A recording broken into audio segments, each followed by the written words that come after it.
Welcome back to the Teacher Interview Podcast. I'm Leah Bonee, and I'm here with, Rohrabaugh. and our special guest is Mr. Willcutt. How are you doing today, Mr. Willcutt? And I'm having a glorious Friday. What do you do at HCMS? I educate young minds about mathematics, specifically 8th grade mathematics. We do a lot of geometry right now, picking up on some pre-algebra stuff. Integers, number systems, anything has to do with math. That's what I do. How long have you been teaching here? How long? This is technically my very first year here, but I spent the second semester of last year working as a long-term sub for Miss Linker, and I taught 7th grade math. And interesting part is I think that most of my students thought that they were done with me, and then boom, August comes around and whoa, there he is. Not again. So yeah, I'm working on a year almost come Christmas time. What grade do you teach now? Well, I teach 8th grade, or 8th grade material, but I also, because of the way that our classes are structured, I teach anything that goes as low as 4th grade material all the way up past 10th grade material. So, What is your favorite thing about teaching? my favorite thing about teaching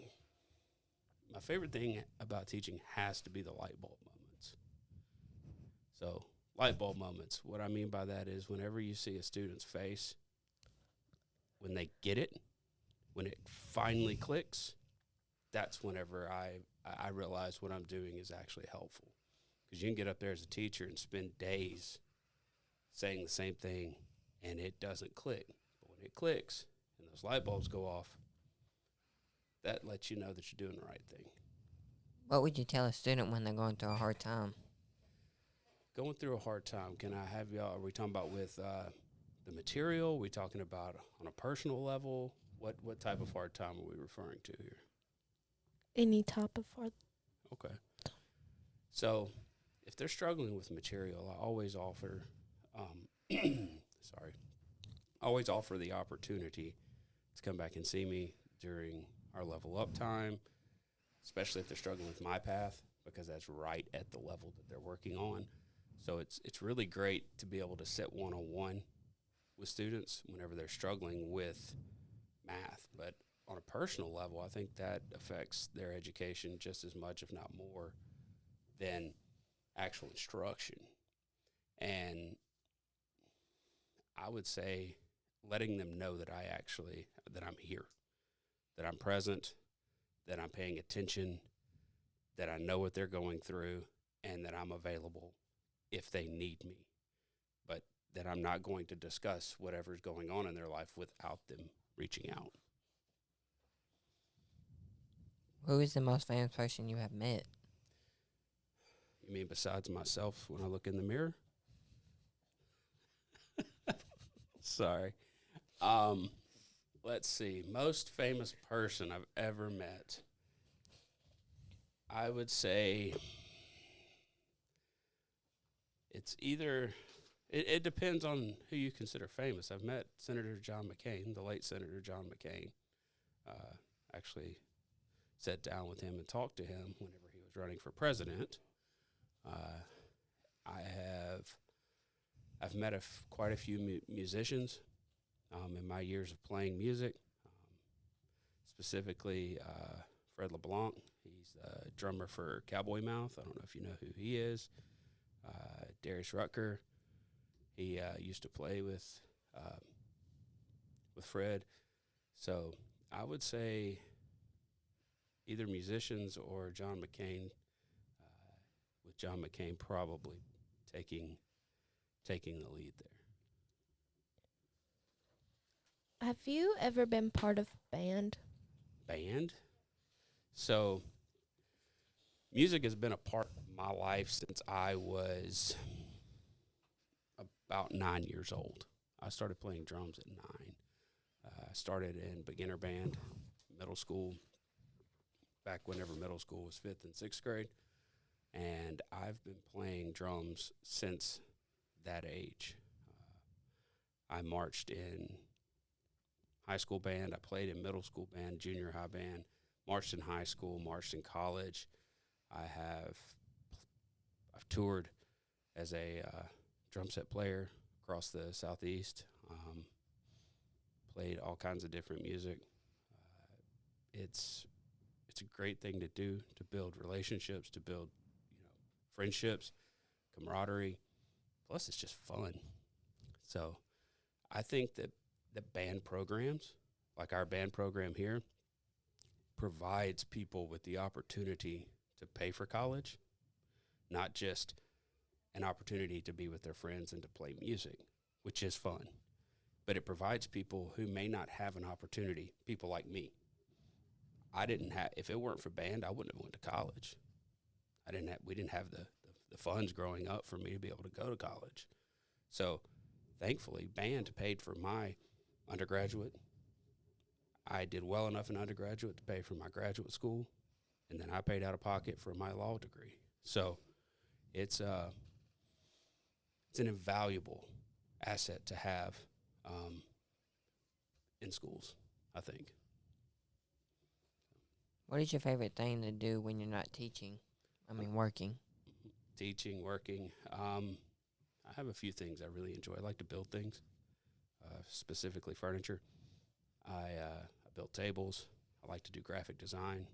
I like to paint shoes. I like to collect shoes. My Jordans are, kind of a deal whenever I walk through. People are paying attention. But I really enjoy art, by and large. I love art. I love to create things. Do you sell your art or furniture?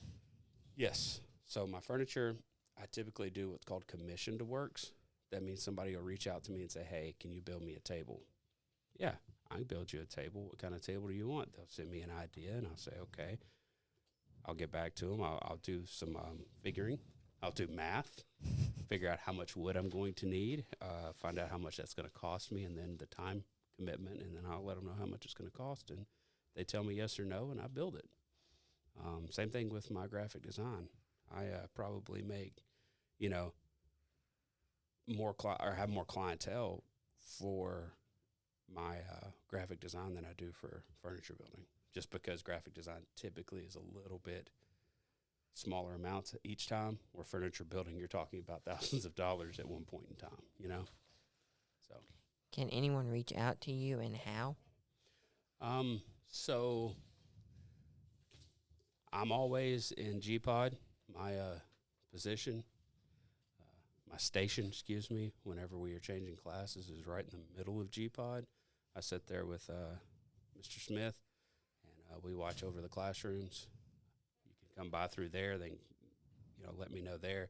Reach out to me during class time if it's one of my students. I have an email address through the school. It's Drew.Willcutt at hctnschools.com. Any of those are acceptable forms of communication for me. I prefer personal communication to electronic because I think there's more emotion to it.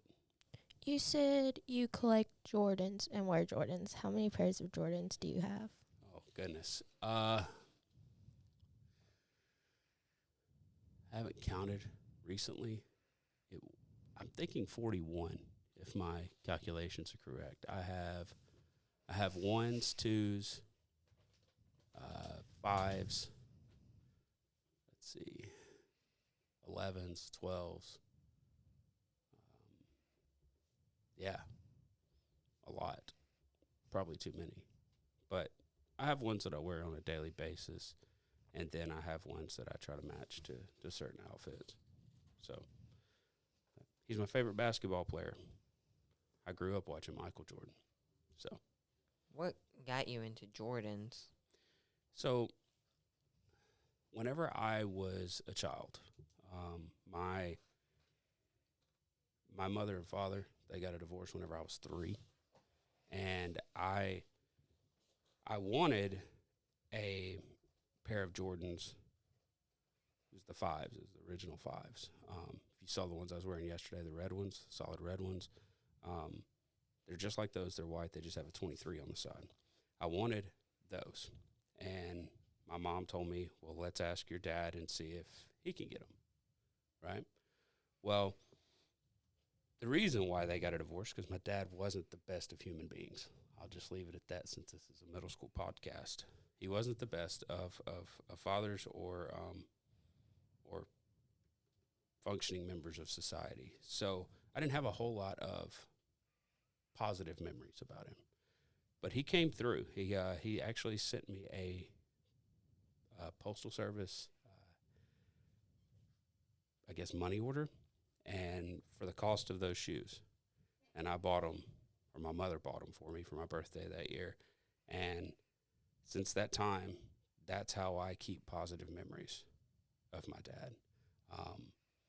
Because of all of the negative that surrounded him, I needed something for mental health purposes to make sure that I kept a positive outlook.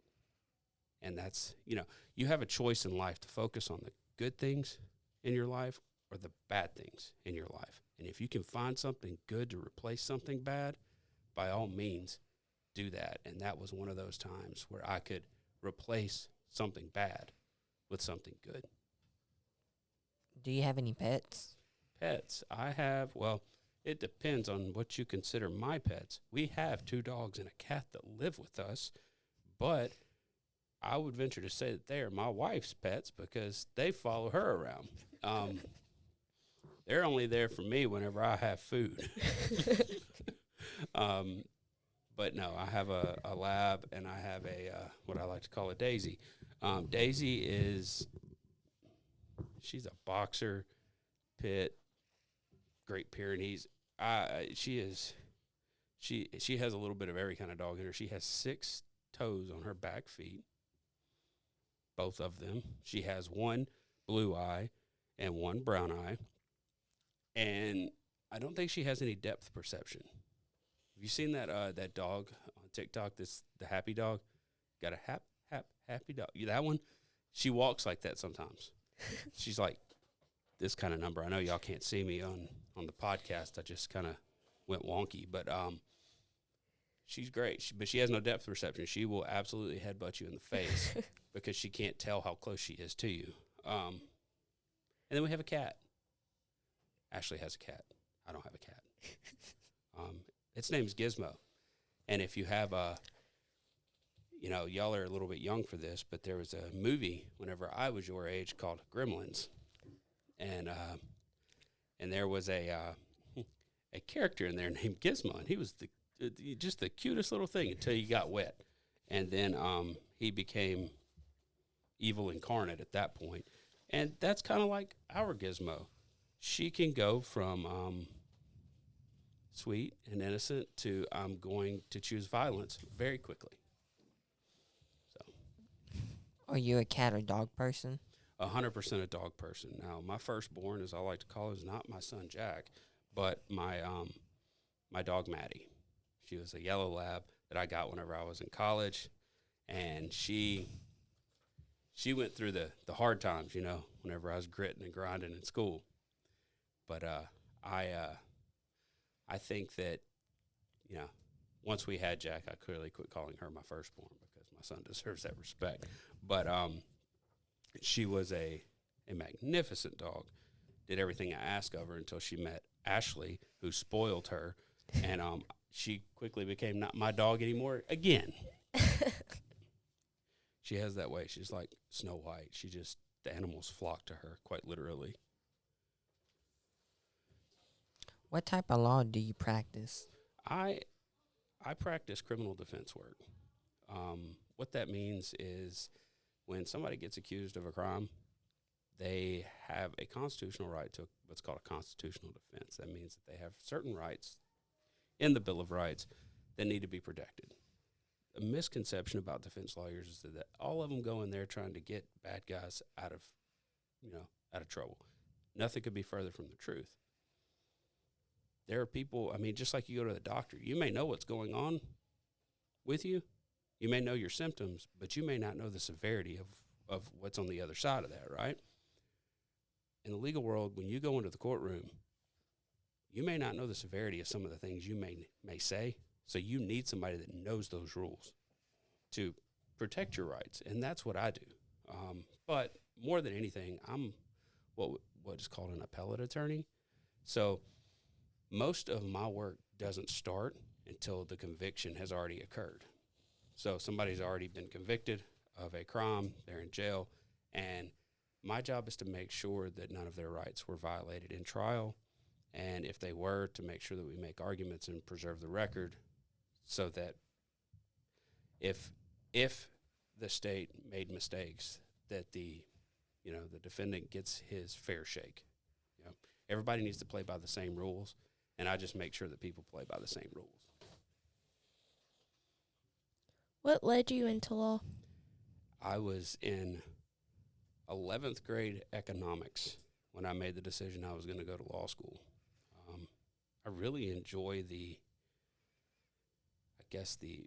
research behind it, the meticulousness of it, focusing on the details, finding creativity, because there's not a lot of creative attorneys out there. There's a lot of attorneys that know the law really well, but there's not a lot of attorneys out there that try to think outside the box. So I wanted to, kind of mesh the two of those things, and it really went well for me in law school, but I wanted to go into the law because I really wanted to protect people. I wanted to help people. What kind of sports do you like? What kind of sports do I like? Well, I like baseball, football, basketball are the top three, which they're the big three on most folks. I used to play golf, but I would say college football is probably my favorite sport to watch. I'm an Ole Miss fan. I'm an Ole Miss grad.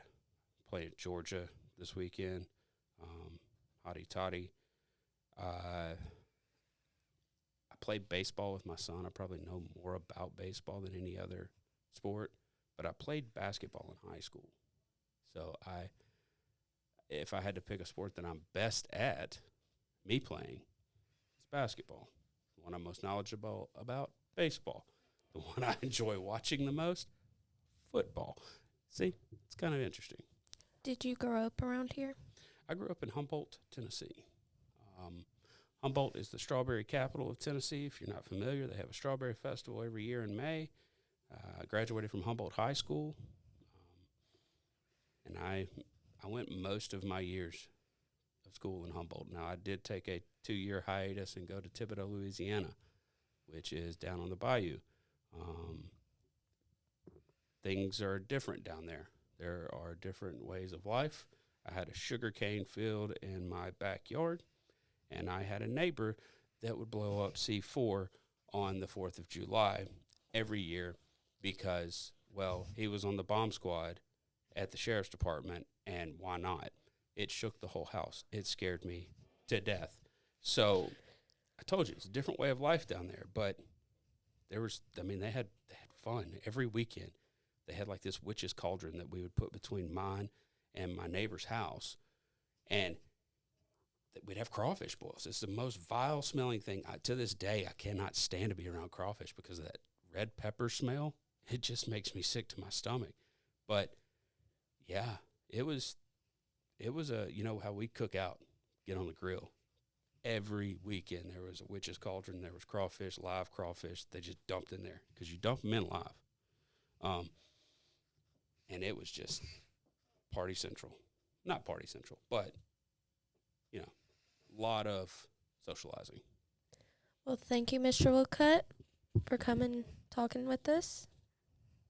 Well, I certainly appreciate y'all having me here, and I really hope that this continues. I think this is a wonderful program for a few reasons. One, I think it allows students to face some fears of conversation without having a huge audience paying attention to them, even though they potentially have a huge audience still listening to them. It allows them to have conversations with people that are meaningful instead of just about academic stuff.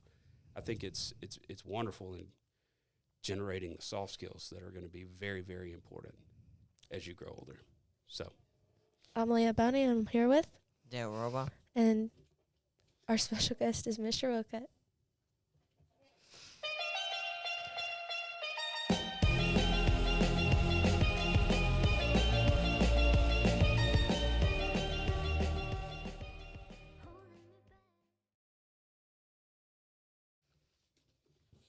That's a wrap. We need to.